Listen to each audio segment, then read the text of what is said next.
Assalamualaikum warahmatullahi wabarakatuh. Halo Bapak Ibu guru hebat yang ada di seluruh Nusantara. Perkenalkan, saya Indra Ari Prabawa, calon guru penggerak angkatan 11 dari Kabupaten Kulon Progo, Daerah Istimewa Yogyakarta. Pada kesempatan kali ini, saya akan menjelaskan mengenai koneksi antar materi, kesimpulan, dan refleksi pada modul 1.1, yaitu tentang pengetahuan dan pengalaman baru yang dipelajari dari pemikiran Ki Hajar Dewantara. Poin-poin materi yang akan saya jelaskan pada kesempatan ini, yang pertama adalah pemikiran Ki Hajar Dewantara, yang kedua poin perubahan, yang ketiga sebelum mempelajari modul 1.1, yang keempat setelah belajar modul 1.1, dan yang terakhir adalah apa yang segera dapat diterapkan setelah mempelajari modul 1.1. Poin pertama adalah pemikiran Ki Hajar Dewantara.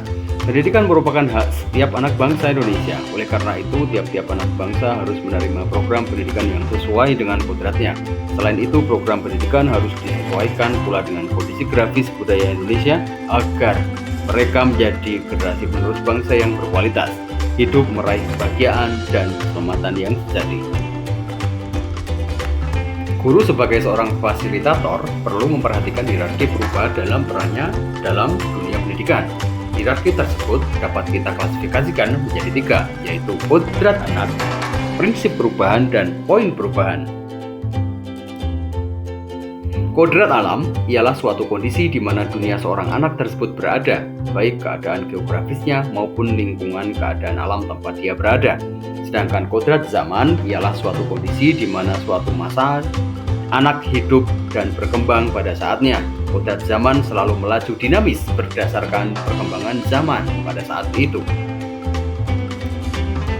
Prinsip perubahan yang diinisiasi oleh Ki Hajar Dewantara melahirkan 3 asas yang terkenal dengan nama trikon, yaitu kontinuitas, konvergensi, dan konsentris.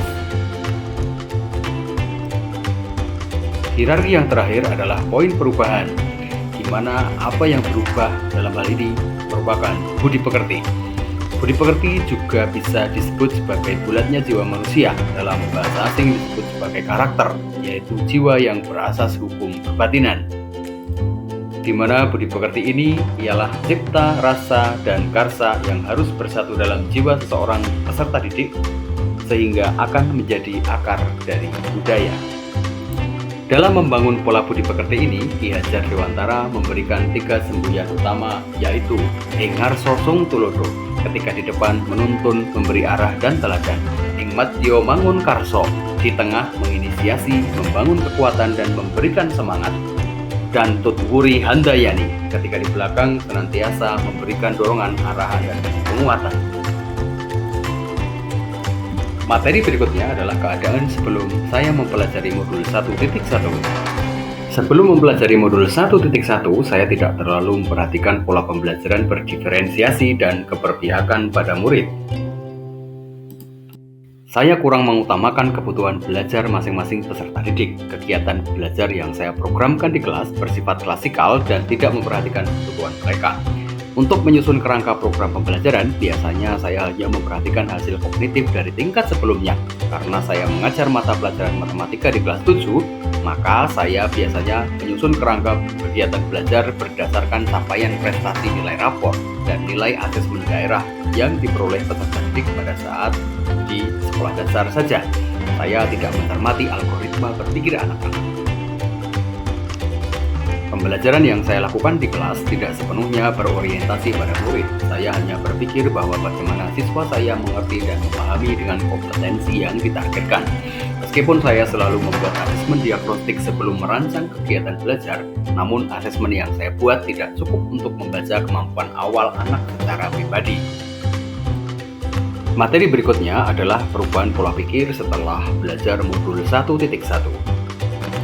Meskipun orientasi saya sepenuhnya adalah pada desain kegiatan belajar yang baik, ternyata desain kegiatan belajar yang baik menurut saya tidak mampu memfasilitasi kebutuhan masing-masing peserta didik.